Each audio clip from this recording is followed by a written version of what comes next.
امر بعید از قیاس نہیں کہ سردار عتیق احمد خان کی موجودہ موومنٹس جتنی بھی ہیں اس کے پیچھے سردار قیوم خان صاحب کے تجربے کا نچوڑ ہو، اور یہی وجہ ہے کہ پیپلز پارٹی کے ساتھ مسلم کانفرنس آپس میں سیٹ ایڈجسٹمنٹ آئندہ کے لائحہ عمل اختیار کرنے کے لیے بہت گرم جوشی دکھا رہی ہے۔ پیپلز پارٹی کے حلقے اس چیز سے منعرف ہیں، لیکن یہ بات بہرحال طے ہے کہ آئندہ الیکشن میں جو بھی پارٹی حکومت بنائے گی وہ سنگل میجارٹی کے ساتھ سامنے نہیں آئے گی اور مخلوط حکومت ہوگی۔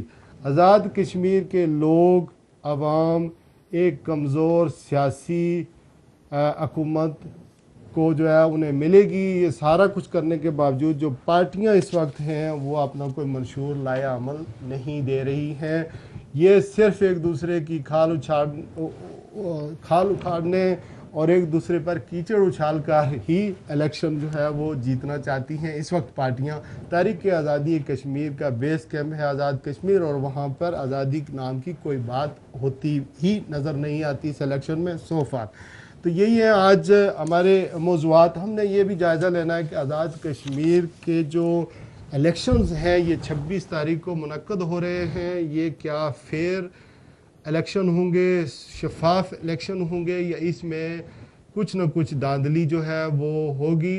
کہا یہ جا رہا ہے کہ پاکستان کے اندر 12 مقیم مہاجرین کشمیریوں کی جو سیٹیں ہیں یہ پاکستانی گورنمنٹ خود اپنے ہاتھوں سے جس کو چاہتی ہے اس کو دیتی ہے۔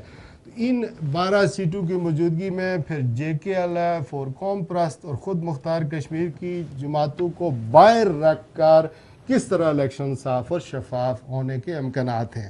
پھر یہ دیکھنا ہے کہ آج ہم کشمیری قوم کو یہ پتہ نہیں ہے کہ پیپلز پارٹی اگر حکومت بنانے جا رہی ہے تو کون ہوگا ہمارا وزیر اعظم۔ بیرسٹر سلطان محمود چودھری ہوں گے یا عبد المجید چودھری ہوں گے جو کہ پارٹی کے صدر ہیں۔ دونوں کے کچھ معاملات ہیں۔ بیرسٹر سلطان محمود چودھری پر کوئی کرپشن کا الزام نہیں ہے۔ تحریک آزادی کشمیر کے لیے ان کو ایک کریڈٹ یہ جاتا ہے، کوئی انٹرنیشنل سطح پر بہت عرصہ سے متحرک رہے ہیں۔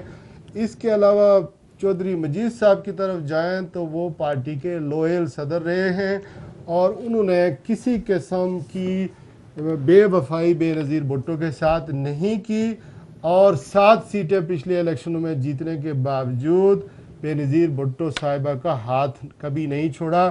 لیکن اب اس بات کا کون جواب دے گا کہ بیرسٹر سلطان محمود چودھری کے بریڈ فورڈ، برمنگھم اور لوٹن کے جلسوں میں چودھری عبد المجید کا ذکر نہیں کیا گیا اور نہ ہی بے نظیر بھٹو صاحبہ کا کسی حد تک کوئی ذکر ہوا۔ یہ ساری باتیں کہاں کس کو اس کا جواب دینا پڑے گا۔ آج میں نے 3 مہمانوں کو اپنے اسٹوڈیو میں مدعو کیا ہے۔ میرے پہلے مہمان مسلم کانفرنس سے تعلق ہے، آپ کی جانی پہچانی شخصیت ہے کونسلر محمد فاضل صاحب۔ آپ کے برابر میں بیٹھے ہیں کونسلر انصر علی خان صاحب، میرے بڑے اچھے دوست ہیں اور لیبر پارٹی سے ان کا تعلق ہے۔ ماضی میں یہ جو آزاد کشمیر کی کشمیر فریڈم موومنٹ ہے، اپنے زمانہ طالب علمی میں ہم سب کا کسی نہ کسی جماعت سے کوئی تعلق ہوتا ہے، ان کے پلیٹ فارم پہ متحرک رہے ہیں۔ بیرسٹر سلطان محمود چودھری کے جلسوں میں انہوں نے ان کی سپورٹ کرنے کا اعلان کیا ہے۔ یہ خبریں مجھے ملی ہیں، آج میں نے ان کو دعوت دی ہے کہ آپ ساری جو معاملات ہیں اس پہ گفتگو کریں۔ آپ کے برابر میں چودھری اللہ دیتا صاحب بیٹھے ہیں، آپ پیپلز پارٹی کے جس کے صدر چودھری مجید صاحب ہیں، ان کے موت خاص سمجھے جاتے ہیں۔ تو آپ تینوں مہمانوں کو ایک دفعہ پھر میں اپنے پروگرام میں ویلکم کرتا ہوں، خوش آمدید کرتا ہوں۔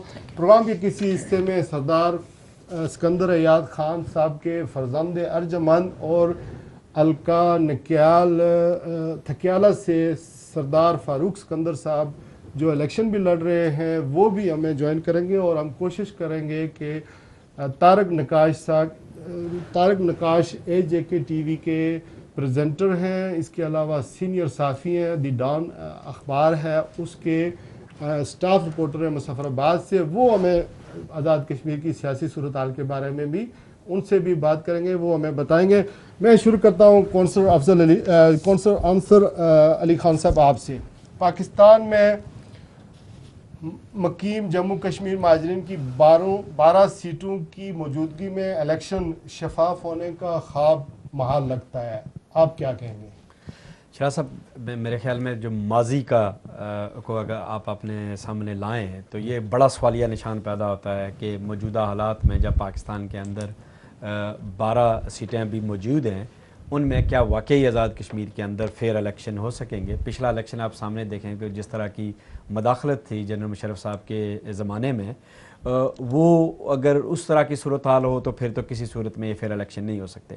لیکن مجھے جو امید ہے وہ یہ ہے کہ پاکستان کے اندر پولیٹیکل سٹرکچر ہے، مرکز کے اندر پاکستان پیپلز پارٹی، عوامی نیشنل پارٹی، مسلم لیگ کاف، ایم کیو ایم وہ حکومت میں بیٹھے ہیں، اپوزیشن ایک سٹرانگ اپوزیشن میاں نواز شریف کی صورت میں مسلم لیگ نون ہے اور پنجاب میں ان کی حکومت ہے۔ اس ساری صورت